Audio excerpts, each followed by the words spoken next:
நேற்று ஒரு வீடியோ போட்டிருந்தேங்க. என் ஒய்ஃப் வந்து வீட்டிலேயே கைத்தொழில் ஒன்று வச்சுருக்காங்க. அதாவது கையிலே வந்து துணியை தச்சு சேல்ஸ் பண்ணலாம் அப்படின்னு சொல்லியிருந்தாங்க. அவங்க மூலியமா தான் ஒரு வீடியோ ஒன்று போட்டிருந்தேன். அதுக்கு கொஞ்சம் ஆதரவு கொடுத்துருந்தீங்க.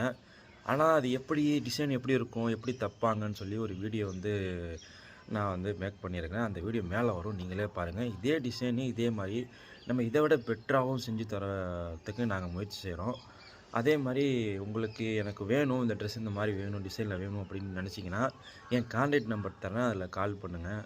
நான் இந்த மாதிரி டிசைனில் செஞ்சு நான் உங்களுக்கு வந்து சைஸு என்ன கிட்ஸுக்கு தேவையானது, பெரியவங்களுக்கு லேடிஸு டாப்ஸு, நம்ம சேரீலே வந்து அதாவது காட்டன் பூனம் புடவைலாம் இருக்குது பார்த்தீங்களா, அதிலே வந்து நம்ம வந்து டாப்ஸு, சுடிதாரு இந்த மாதிரிலாம் செஞ்சு தரோம்.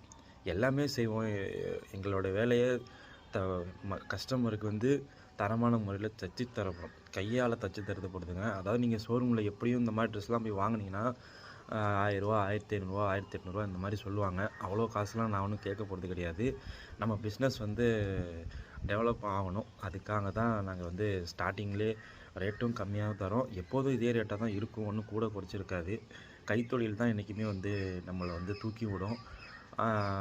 முடிஞ்ச அளவுக்கு உங்களுக்கு இந்த மாதிரி வேணும், ட்ரெஸ்ஸு வேணும்னா நான் கான்டாக்ட் கீழே போடுறேன், கால் பண்ணுங்கள். நான் வந்து உங்களுக்கு ஆர்டருங்கிற முறையில் பல்காக ஆர்டர் இருந்தாலும் சரி, சிங்கிள் பீஸாக இருந்தாலும் சரி, 2 பீஸு 3 பீஸு 10 பீஸாக இருந்தாலும் சரி, நான் வந்து உங்களுக்கு கொரியர் மூலிமா போட்டு விட்ருவேன். வேணுங்கிறவங்க கால் பண்ணுங்கள், அட்ரஸ் சொல்லுங்கள், நான் கொரியரில் போட்டு விட்றேன். இந்த வீடியோ பற்றி என்ன நினைக்கிறத கமெண்ட்டில் தெரியப்படுத்துங்க. புதுசாக யாராவது வரீங்கன்னா அப்படியே ஒரு சப்ஸ்கிரைப் பண்ணிக்கோங்க, லைக் போட்டுக்கோங்க.